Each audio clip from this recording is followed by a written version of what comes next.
সকলকে জয় যিশু। ঈশ্বরের অনুগ্রহে আজকের এই মূল্যবান সময়ে প্রভুর বাক্য নিয়ে আপনাদের সামনে উপস্থিত হয়েছি। তাই প্রথমে ঈশ্বরকে ধন্যবাদ দিই এই একটি সুন্দর সময় দেওয়ার জন্য। আজকে আমাদের আলোচনার বিষয় হচ্ছে মথি লিখিত সুসমাচার 6 অধ্যায় 33 পদ থেকে, যেখানে লেখা আছে, তাই তোমরা প্রথমে ঈশ্বরের রাজ্যের বিষয়ে ও তার ইচ্ছা কি তা পূর্ণ করতে চেষ্টা করো, তাহলে তোমাদের যা কিছু প্রয়োজন সেসব দেওয়া হইবে। আসুন তাহলে আজকে আমরা ঈশ্বরের বাক্য শ্রবণ করি।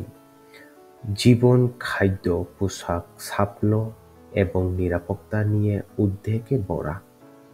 পর্বতের উপদেশে যিশু তার অনুসারীদের অগ্রাধিকারের আমূল পরিবর্তনের আহ্বান জানিয়েছেন। পার্থিব উদ্বেগে ডুবে থাকার পরিবর্তে তিনি আমাদের প্রথমে ঈশ্বরের রাজ্য এবং ধার্মিকতার সন্ধান করার আদেশ দেন। কিন্তু এর প্রকৃত অর্থ কি? আজ আমরা এই পদের গভীর ধর্মতাত্ত্বিক তাৎপর্য, এর বাইবেলের ভিত্তি এবং এটি কিভাবে আমাদের জীবনকে রূপান্তরিত করে তা অন্বেষণ করব। মথি 6 অধ্যায় 33 পদে প্রেক্ষাপট। এই পদটি যিশু পর্বতের দত্ত উপদেশের অংশ। মথি 5 অধ্যায় 7 পদ, মথি 6 অধ্যায় 25 থেকে 34 পদে যিশু উদ্বেগের কথা উল্লেখ করেছেন, শিক্ষা দিয়েছেন যে আমাদের স্বর্গীয় পিতা আমাদের চাহিদা জানেন এবং আমাদের জন্য যোগান দেবেন। মূল বার্তা হলো আমাদের মনোযোগ বস্তুগত উদ্বেগ থেকে আধ্যাত্মিক অগ্রাধিকারের দিকে সরিয়ে নেওয়া। মথি 6 অধ্যায় 19 থেকে 21 পদে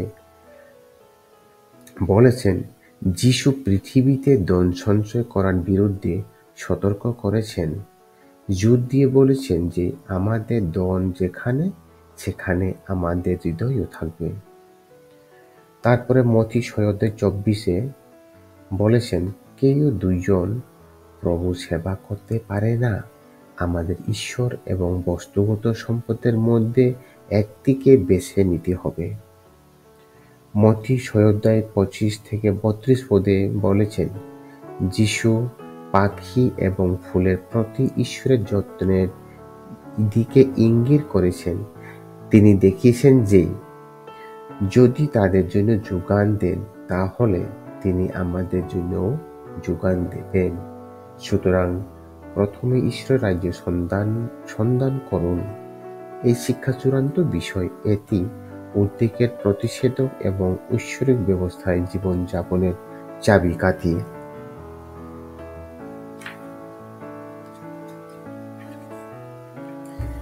প্রথমে ঈশ্বরের রাজ্যের সন্ধান করুন।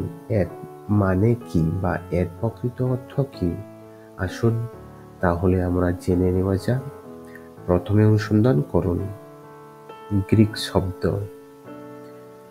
বাক্যাংশটি ক্রমাগত সক্রিয় সাধনাকে বোঝায়। এটি কোনো নিষ্ক্রিয় ইচ্ছা নয়, বরং একটি ইচ্ছাকৃত এবং চলমান কর্ম। ঈশ্বরের রাজ্য কি? ঈশ্বরের রাজ্য হল ঈশ্বরের রাজত্ব এবং শাসন। ধর্মতাত্ত্বিকভাবে রাজ্য উভয়ই হল বর্তমান বাস্তবতা, বিশ্বাসীদের হৃদয়ে ঈশ্বরের শাসন। ভবিষ্যৎ পরিপূর্ণতা, খ্রিস্টের প্রত্যাবর্তনের সময় ঈশ্বরের অনন্ত রাজত্বের আগমন। প্রকাশিত বাক্য 11 অধ্যায় 15 পদে উল্লেখ করা আছে। রাজ্যে অন্বেষণ করার অর্থ হল ঈশ্বরের শাসনের অধীনে জীবনযাপন করা এবং তার কর্তৃত্বের কাছে আত্মসমর্পণ করা, যা রোমীয় 14 অধ্যায় 17 পদে লেখা রয়েছে। পৃথিবীতে সুসমাচার প্রচার করা এবং তার রাজ্যকে এগিয়ে নেওয়া। মথিও 28 অধ্যায় 19 থেকে 20 পদে আমরা দেখতে পাই। ব্যক্তিগত উচ্চাকাঙ্ক্ষা চেয়ে তার ইচ্ছাকে অগ্রাধিকার দেওয়া, যা লুক 9:23 পদে আমরা দেখি। তার ধার্মিকতা কি? অবস্থানগত ধার্মিকতা খ্রিস্টে বিশ্বাসের মাধ্যমে আমাদের দেওয়া হয়েছে। 2 করিন্থীয় 5 অধ্যায় 21 পদে আমরা সেখানে দেখি ব্যবহারিক ধার্মিকতা, ঈশ্বরের আদেশ মেনে জীবনযাপন করা। এফেসীয় 4:24। ঈশ্বরের ধার্মিকতা অন্বেষণ করার অর্থ হলো এমন একটি জীবনযাপন করা যা তার পবিত্রতাকে প্রতিফলিত করে। প্রথম পিতর 1:16 লেখা আছে, আত্মায় চলা। গালাতীয় 5:0-25 লেখা আছে, এবং ন্যায় বিচার, করুণা এবং বিশ্বস্ততার অনুধাবন করা। মিকা 6:8 লেখা আছে। ধর্মতাত্ত্বিক ব্যক্তি রাজ্য বনাম জাগতিক অগ্রাধিকার। যিশু রাজ্যে অগ্রাধিকারের সাথে জাগতিক অগ্রাধিকারের তুলনা করেছেন। বস্তুগত বনাম আধ্যাত্মিক সাধনা। জগৎ বস্তুগত নিরাপত্তা খোঁজে, কিন্তু বিশ্বাসীরা আধ্যাত্মিক সম্পদ খোঁজে। কলসীয় 3:1-2 শাস্ত্রে লেখা আছে, আত্মনির্ভরতা বনাম ঈশ্বর নির্ভরতা।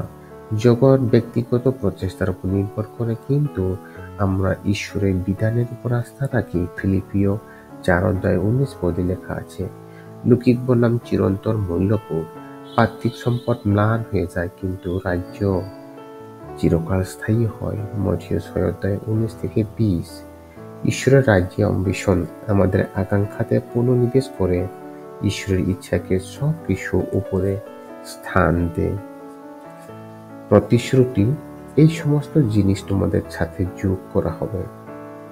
যিশু আশ্বস্ত করেন যে যখন আমরা ঈশ্বরের রাজ্যকে অগ্রাধিকার দেব, তখন আমাদের চাহিদা পূরণ হবে।